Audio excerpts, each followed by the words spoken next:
Today we're going to talk about the relationship between heavy metal toxicity and changes in your skin. And I want to focus on four main heavy metals. And really, it's the dose that determines the poison. We're all exposed to various toxins and definitely heavy metals in certain amounts. And if they're low enough, they won't affect our bodies. In fact, there's some really interesting information that you might find quite shocking. Certain experiments with animals have indicated that even a deficiency of some of these heavy metals can create problems in growth and reproduction. So apparently, some of these heavy metals act as essential trace minerals. Interesting. But let's just start with this thing called arsenic. Now, you're normally going to find arsenic in pressurized wood, maybe in the water supply, maybe in an insecticide that ends up on your food. But too much arsenic can create either a hyper or hypopigmentation. That means that your skin can start to look a little bit darker or lighter. I'm talking about little dark spots or little white spots. And primarily, you might see this on your torso, the mid part of your body.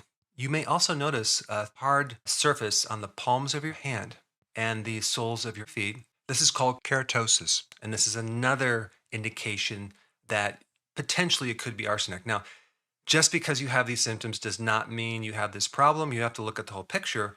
But I think it's important to understand the connection so maybe you can evaluate it deeper and see if there is a problem or not. The thing about arsenic is it depletes glutathione. And so there are certain things that you can take or make sure you have in your body in sufficient amounts to protect you against arsenic. And that would be selenium, okay? One Brazil nut will give you a good amount of selenium. Selenium is also naturally in seafood, but selenium is one, zinc is number two, folate, which is one of the B vitamins, and carotenoids, which is an antioxidant in a lot of vegetables. One remedy for arsenic is spirulina that can be protective against arsenic. Now, the next one I want to talk about is cadmium. Cadmium is in spray paints, tobacco, if you smoke cigarettes, and it's also in shellfish. If someone is exposed to too much cadmium, they're going to notice a yellowing of the skin. And this is not jaundice. And sometimes a tanning of your skin when you actually have no reason to be tanned. You're also susceptible to getting skin cancer if you have too much cadmium. There's some protection against cadmium, and that is making sure you have enough zinc in your body. Zinc is going to be a common thread with all four of these heavy metals.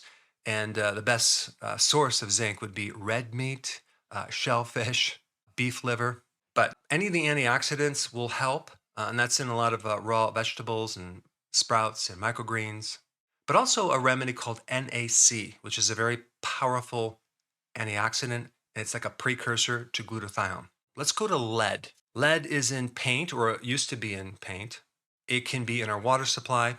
It can be in our soils. But the distinct indication that you might have lead poisoning is a blue line on your gums, okay, in your mouth. It's called a lead line. Some of the things that can protect you against lead is having enough calcium in the body, having enough iron in the body. A remedy called calcium EDTA, which is like a chelator that can help pull these heavy metals out, and alpha-lipoic acid. This is obviously in your dental work. I had a lot of amalgam fillings. I had them all removed. But it's also in fish and thimerosal, which is in certain vaccines. Now, the next heavy metal would be mercury.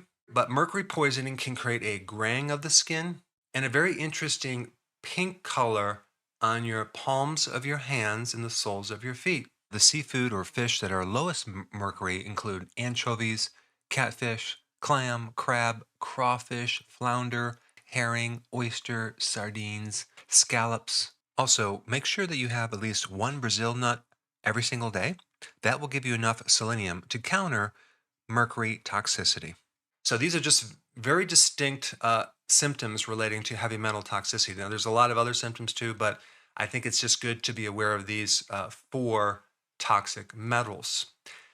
One thing that's really good for any type of toxicity, especially heavy metal toxicity, is to start drinking distilled water, okay? And then adding in the minerals that you want. But distilled water acts like a vacuum and it can help pull out these heavy metals. But remember, the poison is in the dose, so just because you're exposed to a little bit doesn't mean anything. Now, if you have not seen my video on distilled water, it's pretty interesting. I put it up right here. Check it out.